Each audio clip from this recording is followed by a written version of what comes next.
Okay, welcome. I'm Theda Person of Looking for an Angel. The mission of Looking for an Angel is to increase awareness of missing persons. And today we're doing an interview about missing Christina M Whittaker. Where is Christina M Whittaker? Christina has been missing since November 13th, 2009. She was 21 years of age at the time of her disappearance. Her mom, daughter, and family want to know her whereabouts. We want to know her whereabouts. Cindy Young, the mother of missing Christina M. Whittaker, is here with us today. Welcome. I Hi, love the thank poster you. in the background. Thank you. How did you get that in your background? Um, on Zoom, you have an option of putting a picture for your background, or they Yes. have pictures you can use of theirs, or you can put your own image in the background. So I just selected my own image and chose it from my. I had her missing flyer, and I chose it. I chose it from my images in my phone, and I just tapped it, picked it. This is the Missing Persons Network that's doing her case. That just started on her case, searching for her, and that's one of their flyers. Awesome. It's So, bright, it's attractive, it gets my attention. And after this call or sometime in the future, you could teach me how to do that myself. okay. But I want to welcome you to this interview and please tell us some more about your daughter so that we can get an idea of who she was, what she liked, and whatever you choose to share. Okay.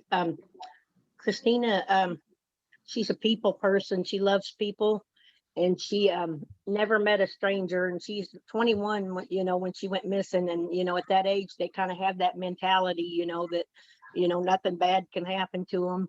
And she went out with friends here in Hannibal, Missouri, where we live. She went out with friends that night for a few hours, and she drank too much. um, she got she had gotten an argument with somebody, like at the bar, and the bartender asked her to leave, and she tried to get her best friend since grade school actually was with her, and she was the one that was supposed to have the ride home. Well, she didn't want to leave the bar. So Christina was just kind of out on her own, going from one bar to the next, because there's like three or four right there together. And so she was going into the neighboring bars, trying to get a ride home. And the wrong ones got a hold of her, They took her to Peoria, Illinois, and sold her into trafficking. So we've been 11 years. We've been still, trying to get her out and find her. And I want to take this moment to just welcome the other people who've joined the call. If you could just mute yourselves until you have a question. There are, if you go scroll down to the bottom of your screen, there's some reactions that you can do. Like you can like raise your hand if you have a question, you know. That's what I call raising because I don't see one like this. Or you could raise your real hand. And Hi, Cindy. That's my friend Cindy Riley. I know she's sweet. okay, awesome. Thank you. Thank you so much. So they can support you. And if they know her, maybe they may want to just type some things in the chat box, what you miss about her or what you know about her. I did want to ask you about Alex. How is she? She's 11 now. She has a hard time. Seems like the older she gets, she kind of struggles a lot, without her mama. The holidays are really hard for her. I actually done better than she did, and that's unusual because I usually have a pretty hard time too during the holidays. But I'm just, God bless me. I mean, I done pretty good this last time. Plus, just knowing that like the missing persons network is out there searching for her, and just knowing somebody's out there looking for her. So that that right there, just, I mean, that just gives me a lot of comfort, and it helped me a lot through the holidays. Okay, and you share some things about what you think happened to her. What leads you to believe that that's exactly what happened to her? If you can. Well, we live in a small town, and just when she was taken to Peoria, she'd been missing like a week at that time. And when she was taken there, this is kind of like word out on the street, what happened to her. And plus, I've done a lot of the searching, my husband and I, and my brother and his girlfriend, and we've had, you know, you have to kind of do a lot of the searching yourself too, because, you know, police can't dedicate 24/7 to it. And then they took her across the state line, and Hannibal police has went to Peoria searching for her, you know, and helping with leads and stuff. But I mean, you know, I think it's kind of limited what they can do over there. And Peoria police, Peoria is a lot bigger city, and you know, their police, you know, of course, has a lot, you know, a lot more to deal with. They can't spend all the time looking for her either. So, you know, we've done a lot of it ourselves and found out a lot, you know. So how does that make you feel knowing that there is law enforcement out there and they're just not available to devote as much time as we would like to cases like this? Well, now Hannibal has donated. I mean, like after 10 years, I got to get her records through the Hannibal Police Department. It's like 400 pages. So they've spent quite a bit of time here and they follow all leads really well. Peoria Police has done a pretty good job here, and especially in the last couple of years, you know, they've kind of picked up and done pretty good. But still, I mean, you know, there's been a lot of years we was out there searching ourselves, you know, and it just, it's very overwhelming because you know as well as I do, when you have a missing child and you know, you just, you know, nothing, especially when things at the first, the case was really active, you know, and a lot going on. And then when the leads die down and everything dies down, and then you're just like, what do? You know, you have to search for your missing loved one. I mean, there's and there's just nothing else you can do, you know. Yes. So was a command post established for her? Like, how did your search efforts go? Or was that just Um, all law enforcement? Was there Well, like, when she first went missing here in Hannibal, I mean, I don't think there was a detective, an officer, or lieutenant. I mean, all of them was searching for her. Everyone was in the Hannibal Police Department. I mean, they looked really hard, you know, and you know, they had the water patrol out on the riverbanks searching, and they had, you know, four-wheelers out down the woods, all in the areas where she was last seen. They went door to door, checked abandoned houses and properties, and um, you know, they done quite a bit. And like I said, they still, if a lead comes in, they'll follow it. But we've also had private investigators, you know, we've hired, and you know, they believe the same thing, you know, that she was trafficked, sold into trafficking. Um, just, you know, it's very, very overwhelming. I mean, you do your best you can. I've had a lot of fundraisers to raise money to be able to search on her for her, you know, over the years to pay investigators. And you know, there's a documentary being done about her from a gal that lives in a filmmaker in California. She's actually been following the case since 2010, less than a year after Christina went missing, and she's filmed, you know, documented it so much clear up until now. So that'll be released sometime or another, you know, through yeah. Discovery ID channel. So there's stuff going on in her case, and I think that's what helps me a lot. Like I said, through the holidays, I done the best this year through the holidays than I've ever done. And I think it's because there's just so much, you know, so much positive happening in her case that, you know, it helps a lot. Yes.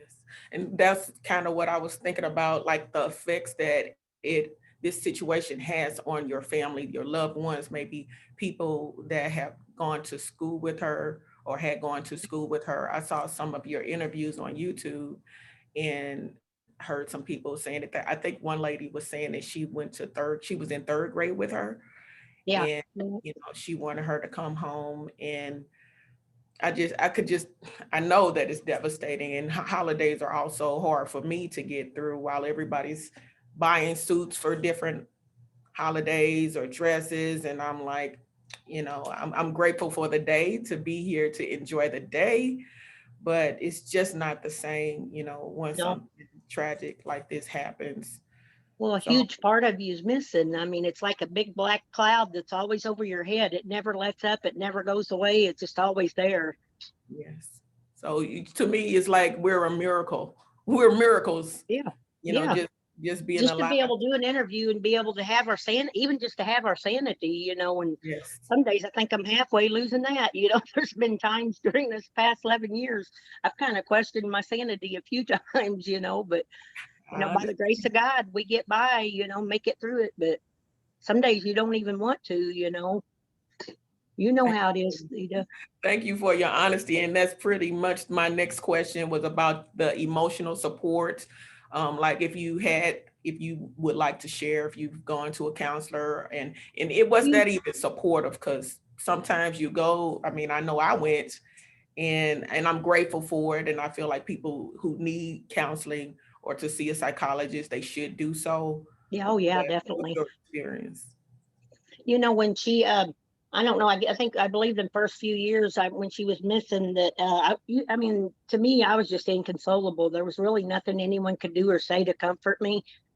Um, her daughter, Alexandria, was the same way. She was 6 months old when Christina went missing, and she would cry herself to sleep every single night, you know, saying, Mom, Mom, Mom, for months. And she didn't want me, she would push me away. She didn't want me touching her or consoling her, you know, holding her, hugging on, nothing. She just wanted her mom. And for me, it was like I think I had more for my husband was there for me, and it was a lot. That helped me a lot, and my brothers, sisters, you know, I had support, but like my husband, he had to be strong for me, and he didn't really have, you know, the support I had. So I mean, it breaks a family. I mean, it just breaks. It affects everybody. There's no, who in the family does it not affect? You know what I mean?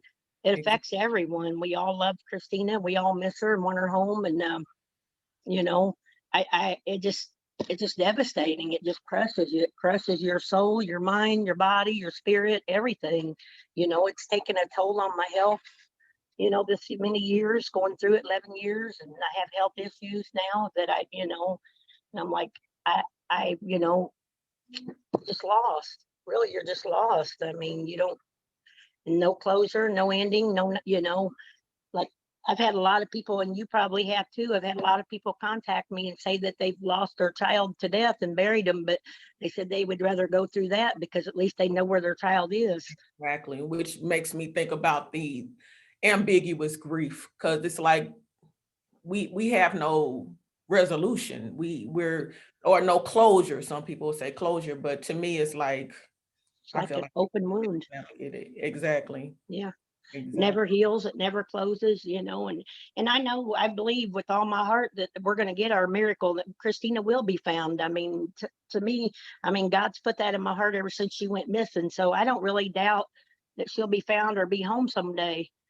But so I feel like I'm more lucky than they are, because at least I have a chance to see my daughter again and get her back home, you know.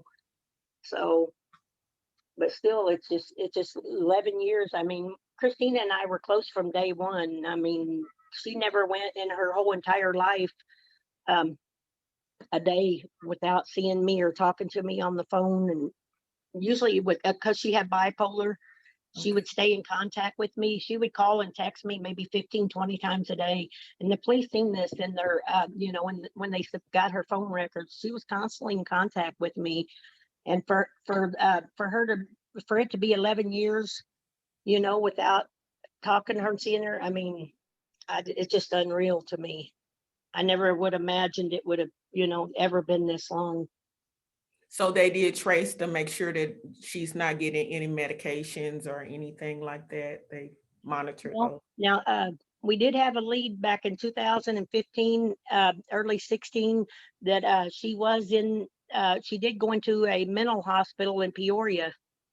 She went in there, and actually, how we found out, I met a girl on the streets in Peoria. I had friends actually who met her. They was giving out flyers. I had friends there who met this gal, and she knew Christina, and she had been in the mental ward herself, and that's where she met Christina at. Christina had been in there suicidal, you know. So, and they did put her on medicines. I don't know if she keeps up with it. I have no idea, any way of knowing that. But I called the police here, and Lieutenant Jennifer Grody actually contacted the hospital, and they did tell her that Christina had been a patient. They said she'd give her name and gave her address as my address where I was living when she went missing. So, you know, we know that she's, you know, been there. We know that she has seeked help, and you know, I don't know.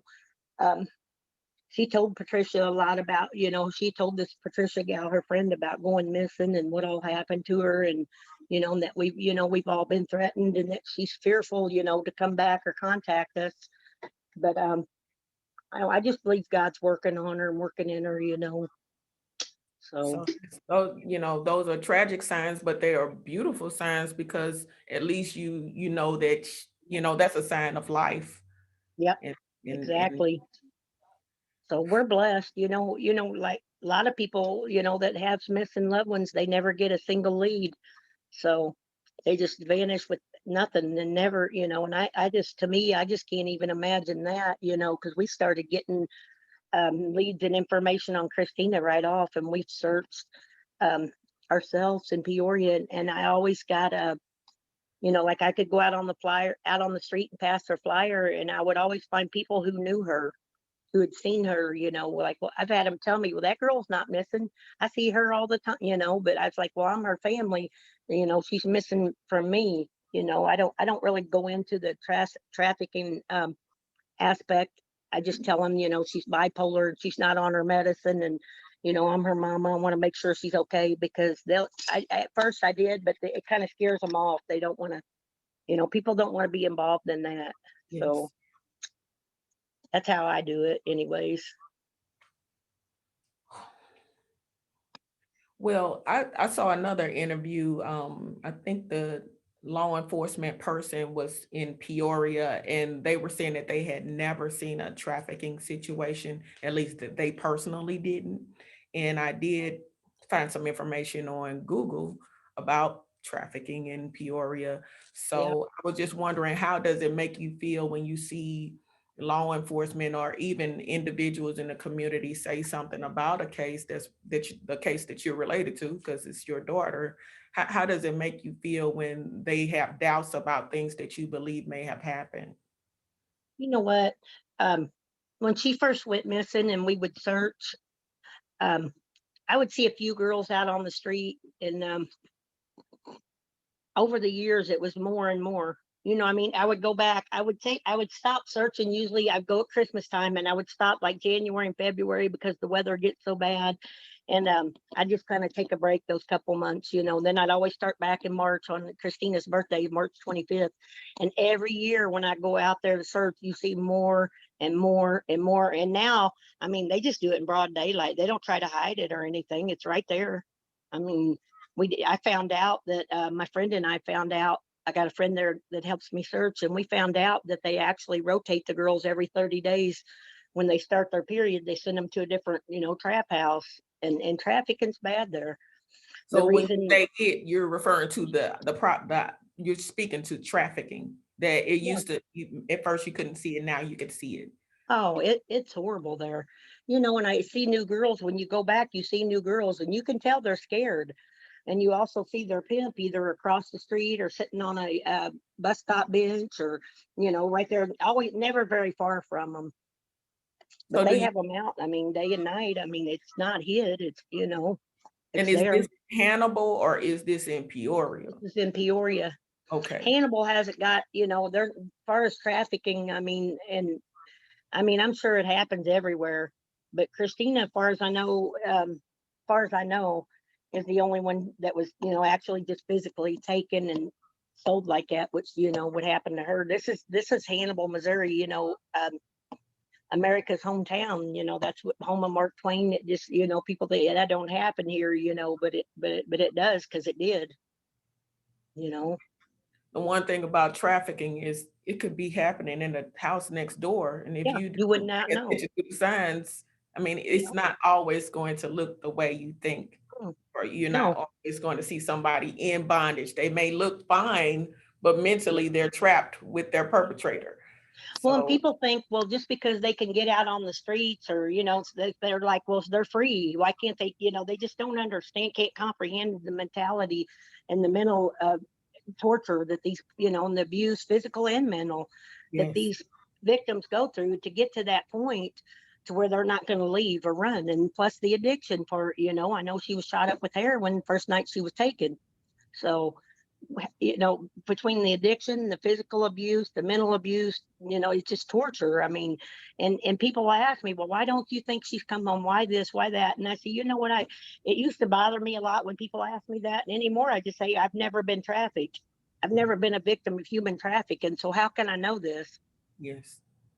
So And I think a lot of times people think that just because you're an adult, that nothing yeah, can happen to you. When men are trafficked, boys are trafficked, girls are yeah, trafficked, women are trafficked, yeah. so it's Well, very and hard. yeah, I always tell people do their research.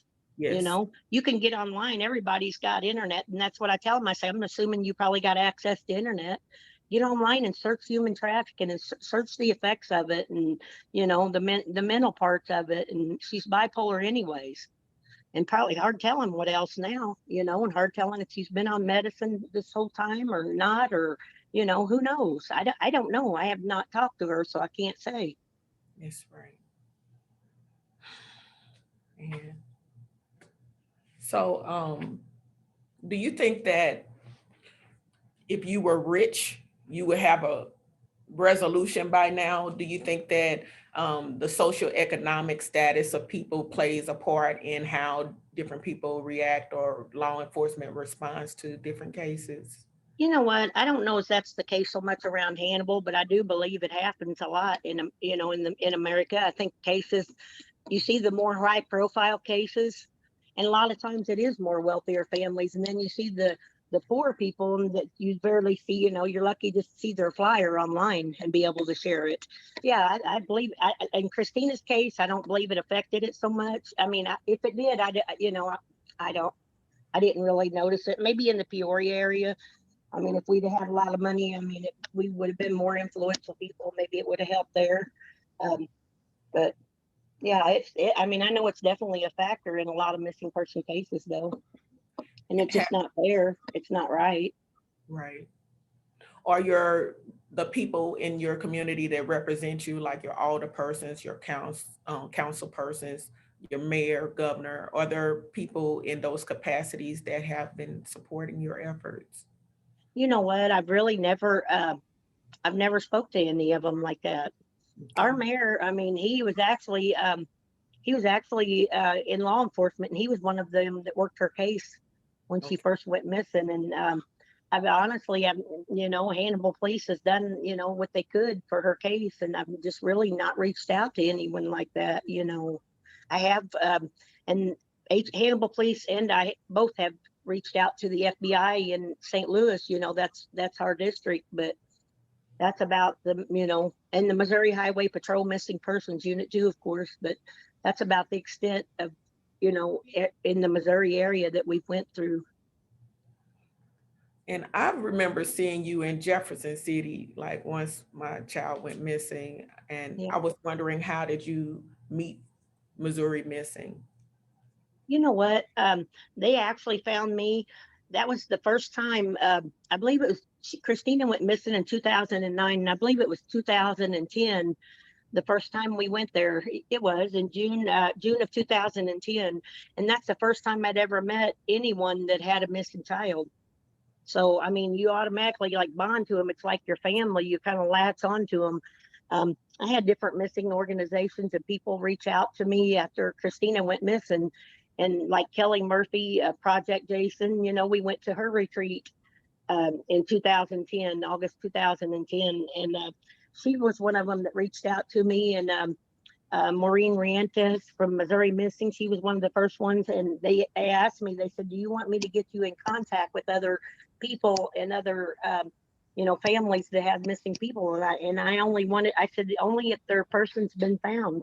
I said I don't want to talk to anybody who. And this is how my mind was working at the time. I said I didn't want to talk to anyone that their kids were still missing.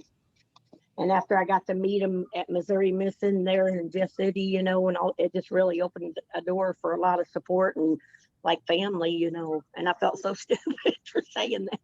So why do you think you didn't want to? Was it because they couldn't help themselves because their kids are missing too, or what was your Well, thinking? I just, in my mind, I was like, I think it was in my mind too, my daughter was going to be found any day. I wasn't going to be one of these people who had a child missing, a year, 2 years, 10 years down the road.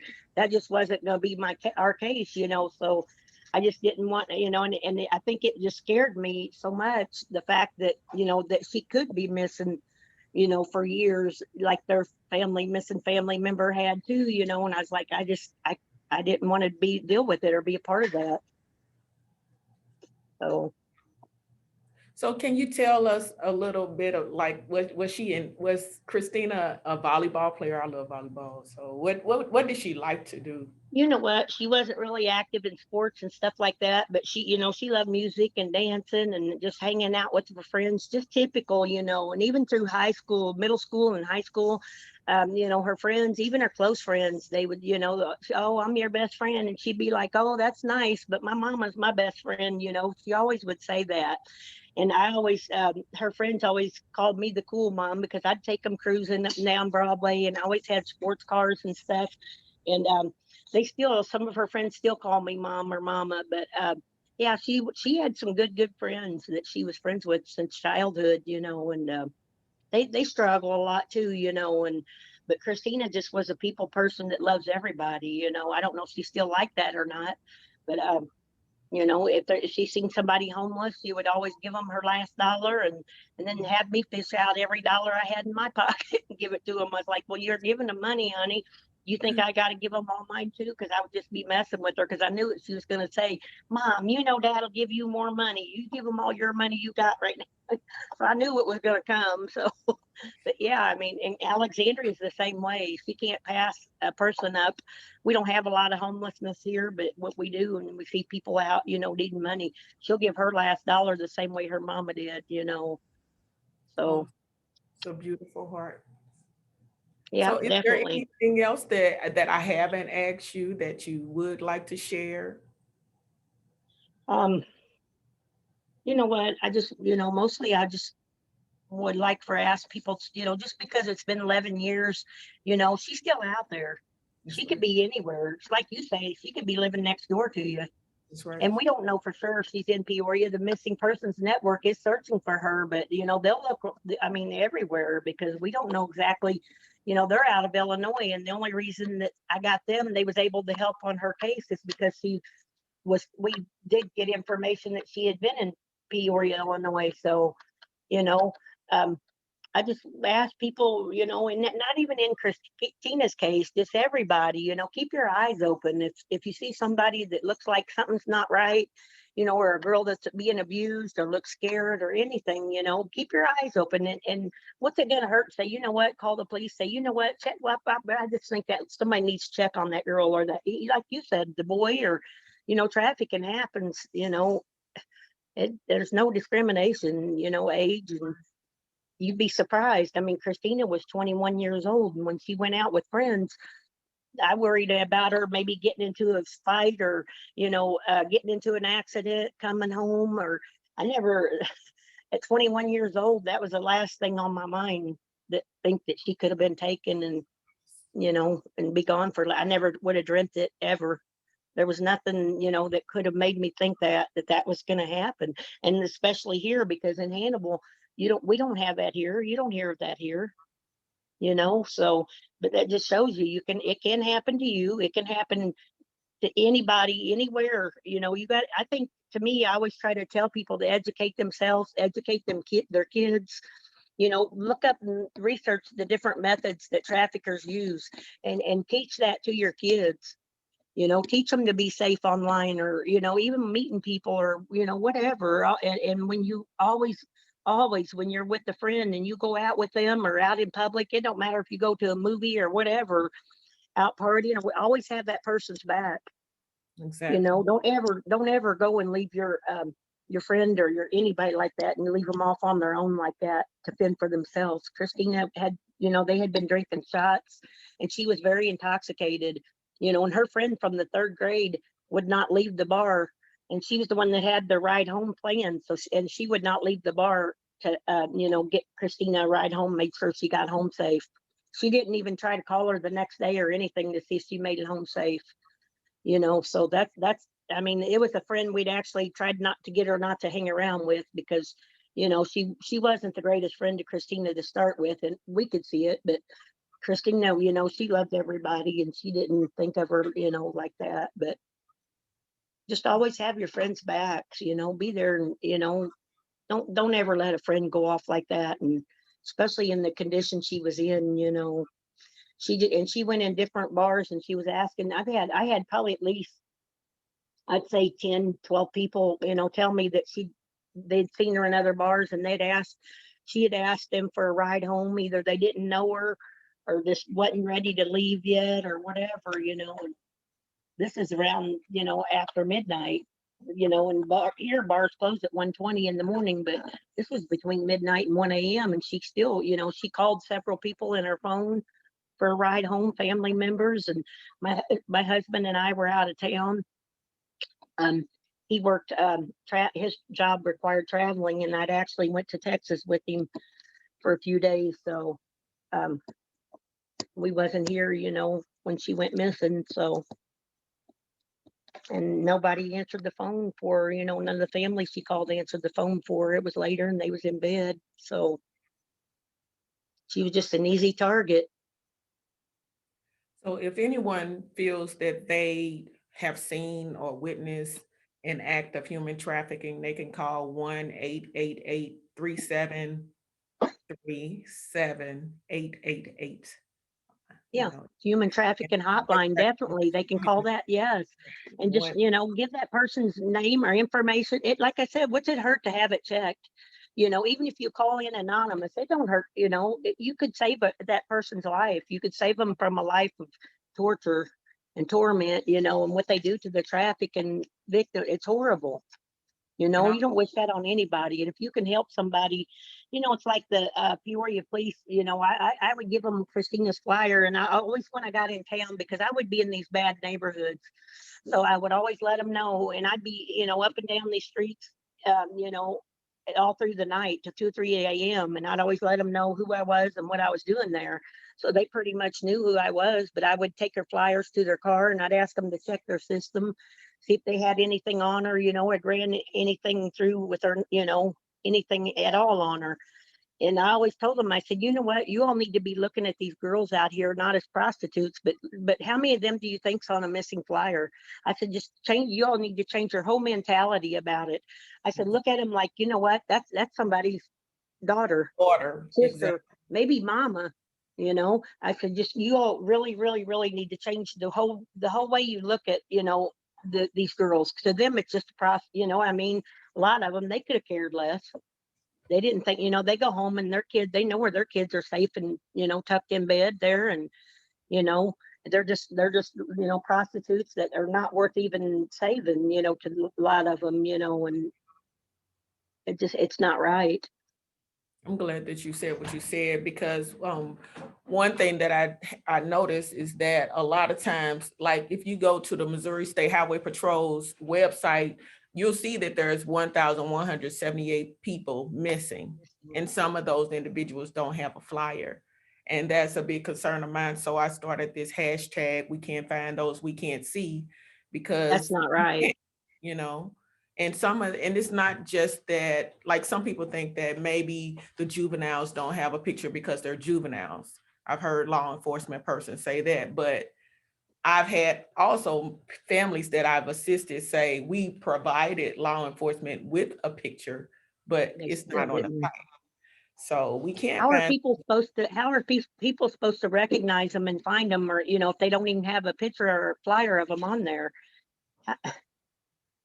I didn't understand why that either, because I look on the Missouri website regularly, and I know there's people on there with no flyer, no picture. And It's it's not not right. right. It's not just that they've been missing a week or 2 weeks. Some of these people have been missing for years and they Years, still yeah, don't yeah, have you're pictures. right.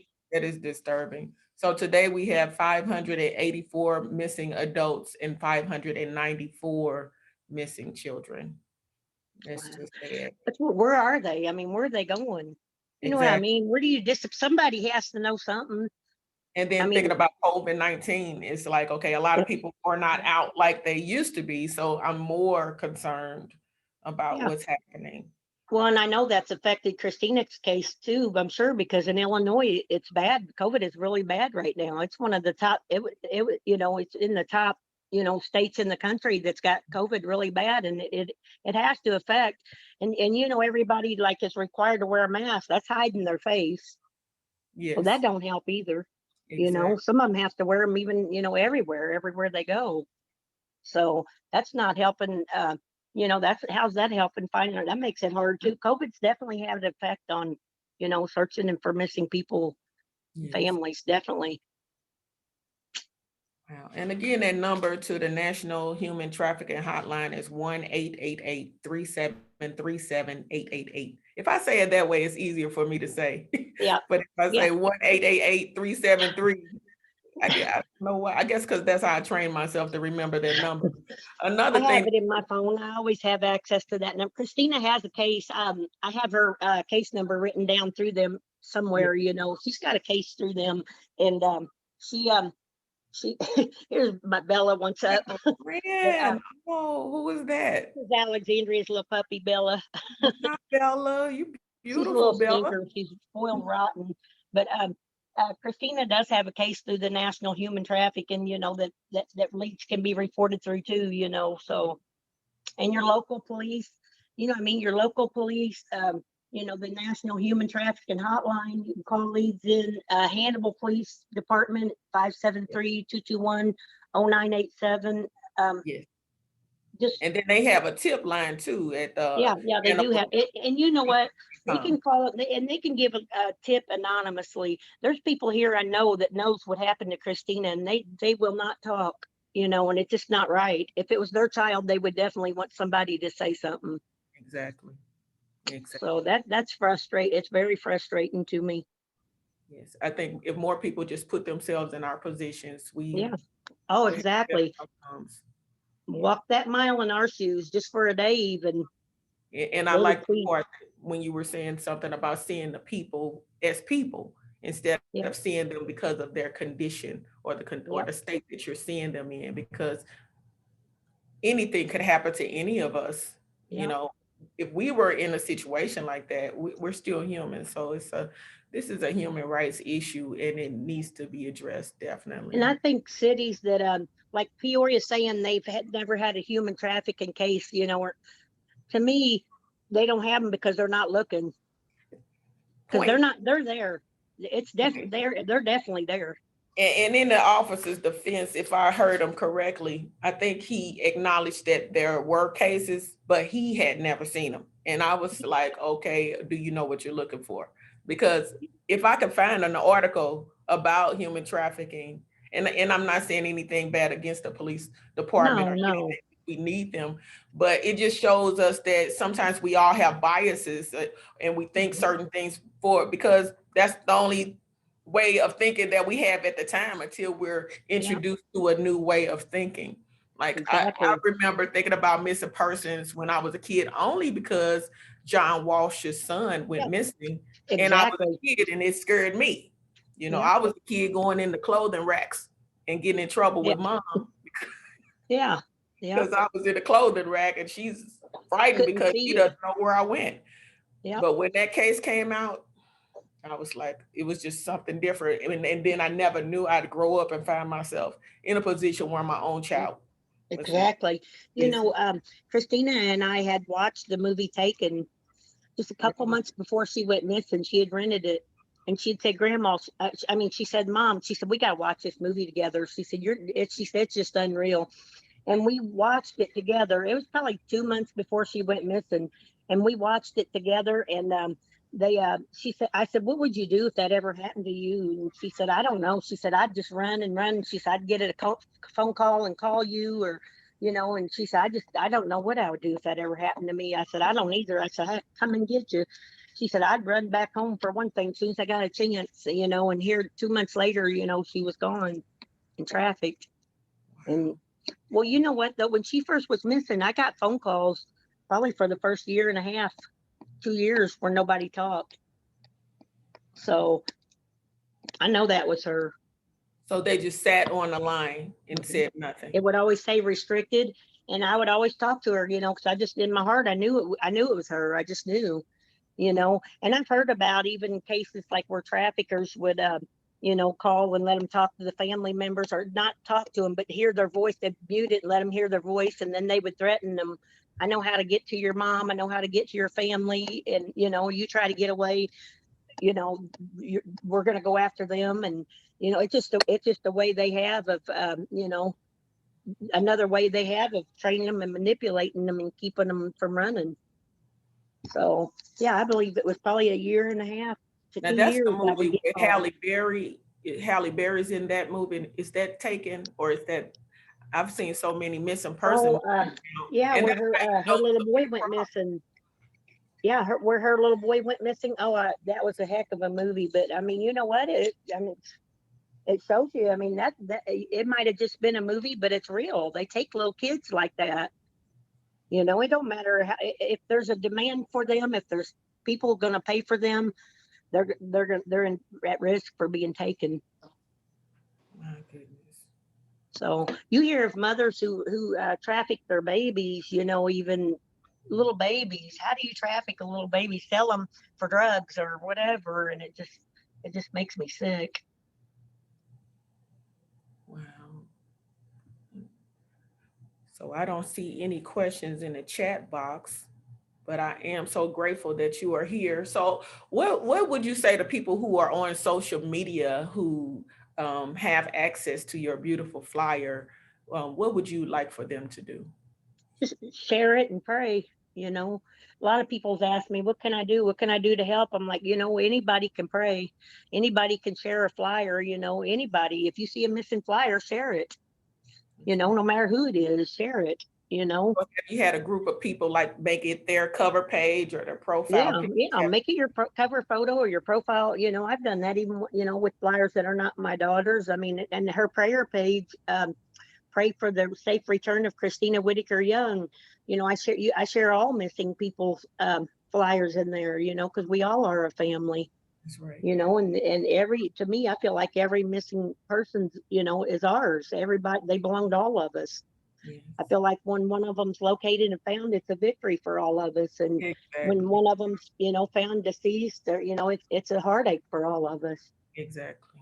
So Exactly. Because anytime I see anything in the news, I'm thinking about, okay, what situation am I aware of that this resembles? But it's just always it's personal. It's personal. And I feel like if more people took it personal instead of just saying, oh, that's her child that's missing or their yeah. child that's missing, instead of saying this is a member of our community that is missing, that it would make a big difference.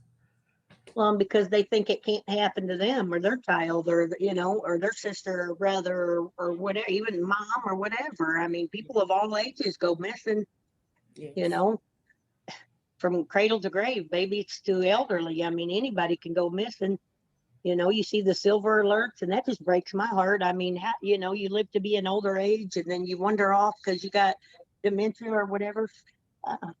Because you got dementia or whatever, and then they find them deceased. That's a heck of a way to end a life. Yes. To live to be up there to 60, 70, 70, 80 years old, and your life ends like that, or you just end up missing and not found. And That's that's why we sad. have to really look out for each other. I remember one time I was driving down 170, I-170, a highway near me, and I saw an older lady just walking down the highway. I called the police, but because I was on the opposite side of the highway too, Yeah. but I just couldn't believe I saw that. And then there's like a, a, a senior facility in that area, and the only thing I was could think about is this lady going to be on a flyer? Will I be promoting her disappearance? Yeah. Just we And all then need you to look wonder, out. they wander out of nursing homes or out of their Yeah, own homes, or, exactly. anywhere. It's sad. It's very sad, no matter how old they are or what the circumstances. It's just really heartbreaking when a person goes missing. I know some people go missing voluntarily, and, I don't know what their issues. I can't say what their issues or reason or whatever, but still, there's always a family, left devastated, and no matter to me, no matter what the circumstances are, it's just very sad. It's heartbreaking. Yeah. I see that we have a guest on the line. Is that State Representative Mike Person? Is that your hubby? Yes. Oh, Yes.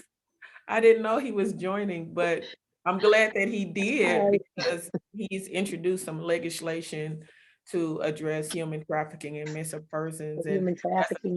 yes, that's another reason why I was wondering if you had spoken to someone in a political position because a long time I ago, I haven't. didn't really think of, reaching out to those people. I mean, I went to different forums where political persons were they at, but I just figured everybody should know this. It's been on the news, blah, blah, blah. But I see to that. have a That's my husband, mentality. You know, yeah, and to have a husband who's doing some things to impact not only my life, but the lives of other people that I don't even know, that's just an awesome praise thing. God. You know, praise God. Yes, I'll be yes. praying Godspeed for you. You keep up the fight for We pray for trafficking. each You know, other. we need Yes, people on our team and on our corners. You know, in our corners that can help and help with our victims. You know, trafficking, and it's just sad, sad world. right. And I'm glad that you do have some law enforcement persons who seem to be taking it personal, Oh yeah, personally, that they care about. Like when I see the YouTube videos, I can tell like a lady, she seems like she's vested in this situation. She really wants to have a resolution. So yeah, I just hope that everyone who finds themselves in our positions can get someone like that to work their cases, someone who yeah, will be on it like yeah. it's their own child that's missing, their own loved one. It's important to have law enforcement in your corner. You know, and I know some people don't, and it's sad. You know, very sad how even how missing people are young, especially the young ones that get written off as runaways. Yes. They're at the highest risk for being trafficked. You know, how can you write them off? And what do you think about that? Do you think that a lot of people have been labeled as runaways when Oh actually, yeah, definitely, definitely. And to me, they're such a high risk, you know, age and group that they need to be after them hot and heavy to save them from from the traffickers that gonna run into them and traffic and and sell them and take them and torture them and put them through a life of hell. and How do you just how does law enforcement just write them off as runaways and then just nothing? I can't, I don't under I can't comprehend and understand it. I just don't. and the sad thing is there are students who are trafficking other students. So these Yeah, things are yeah, taking yeah, place in exactly. school, in the community. I mean, you could be in a grocery store and see someone, and maybe the male or female feels like they can't speak. But are you even saying anything about it? Or are you saying, I don't know if this is something serious, but security person, could you please look into the people in aisle one or Yeah. something like that? Because I I mean, it's like they're hidden in plain sight. It's And a lot of people think they're shackled up in in right. houses that they're never like the three girls from that was missing there for over 10 years in the house, and he had them in there for Yeah, yeah, shackled and chained. But that's not always the case. They're mentally shackled and chained, exactly. to their captors or whoever owns them or wherever they're at. It's a mental, you know that holds them there too. People think that if they can get out on the street and walk around, well, they're not missing, but that's not the case at all. Their Exactly. brain, by the time they get out there, they're brainwashed and they're doing, they go. To me, I feel like Christina's in survival mode. I think she's doing what she has to do to survive. Right. I hope in her mind that she's wanting to come home someday. I can't imagine or not, because we was very close and her baby was her life. I mean, she was so proud of Alexandria. She was 21 when she had her, and 6 months later she's away from her. But Alexandria slept on her chest. She was a colicky baby. And she slept on her mama's chest, for the whole time, that she had been alive. And that's what, like when Christina went missing, she did. She cried nonstop, but she was used to being right there with her mama. So, nobody knows the effects of taking somebody and just even if it's not for trafficking, for whatever the reason, what no one has a right to take a person, to take them from their, their parents, their kids, their family. Nobody has a right to do that. I don't even understand what makes a person think they do have that right to do that, or even to harm somebody, or and hide a body, or just anything like that. How do you have the right to take somebody from the mom, or the people in the family that they love? I just believe that there's a special place for them. If they don't make things right here on earth, they're not. I always thought too that there would be nobody prosecuted over Christina, and that used to bother me a lot, because we're not, like you said, we're not influential people, and if we was rich, maybe, yeah, or whatever. But that's one thing that did bother me, and I thought, will anybody pay for what they've done to my daughter, and the pain and what they put us through? But now, I'm to a point now where I know, they're going to pay, because they have to face God, and they're going to have their day of judgment. And to me, uh, the to me, I think their payment should be, they should feel our pain. My pain, Alexandria's pain, her daughter, Christina's pain, my husband's, everybody that's felt pain from Christina missing. To me, I think that would be enough punishment, just for them to have to feel all of our pain. And the thing I think about is time. Who can give you your time back? It's like the clock is constantly going around, and the days are getting, they're just as long as the day before. And it's just a tragic position to be in. I don't know if you are employed at this time, but or if you've been employed throughout this situation, but what would you say to people who are working with someone who has a loved one that is missing? How can the employers or the employees support a person who works with them with a missing loved one? I do home health, and my client is one of my best friends, so I'm lucky there. I didn't work for, well, see, when Christina went missing, my mom had fell and had a severe brain injury, and she was a total care patient, and I took care of her at home. Christina was there helping with her every day, so I had quit my job at a factory to do that. But to me, I would just say, man, be supportive of them no matter what. If they have to take time off to go search or follow a lead, even, let them do what they have to do. I can't imagine having her taken, then had to turn around and clock in. I mean, I don't know how I could have done that, because I was in such bad shape. And I know some people do have to, because the bills don't stop. I was lucky because my husband worked, and I had help with my mom, so I was able to go search and, stuff like that. But I mean, for somebody that has to clock right back in, I can't imagine how hard that would be. And try to focus and keep your mind, your mind's going to be with your baby.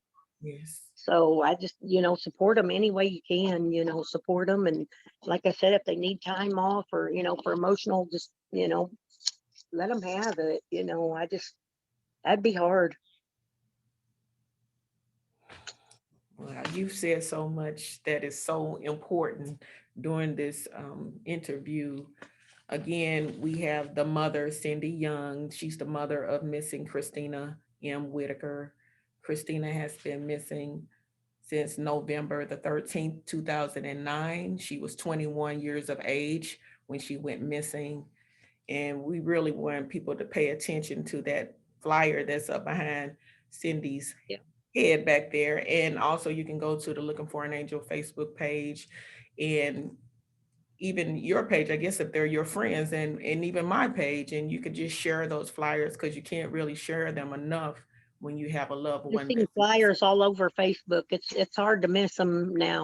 It Yes. wasn't like that back when she went missing, but I mean, now, And I what mean, did that say? I'm glad you brought up that point, because when you see producers making movies or shows about missing persons, you know that it's out there, and it's a shame that, I mean, it's wonderful that they're making shows to make it more real for people, but we're going through this in real life while they're looking at movies. And I mean, like you said, I looked at the movies, you looked at the movies, I continue to look at the movies, but our lives are like nightmares, and we need closure. We need a resolution. We need justice. Because really, in my situation, that's how I feel.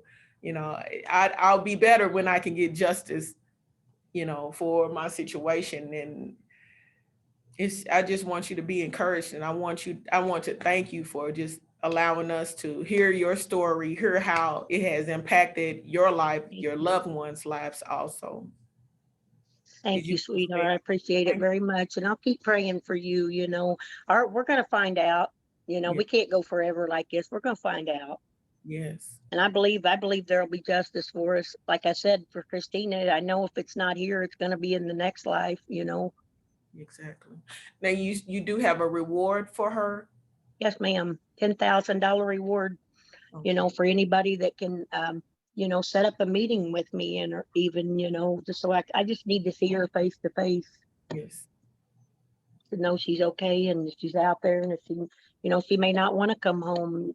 I don't know what her, I don't know what her life or situation's like now. And she don't have to, but I just need to see But her you with know my she's own two okay. eyes. Yes. Yes. Yes. My baby, and I miss her very much. Yes. Thank you so much for being with us, and thank you for being so strong throughout this interview. And we will keep you in our hearts and our prayers. And please continue to be encouraged. Thank Thank you. you, sweetheart. Thank you very much for having me. Thank you. And I'll be praying for yours too. I promise you that. Thank you so much. Bye, sweetie. Thank you, everyone else who's joined this call. Bye bye. Bye, honey. For helping me. Thank you.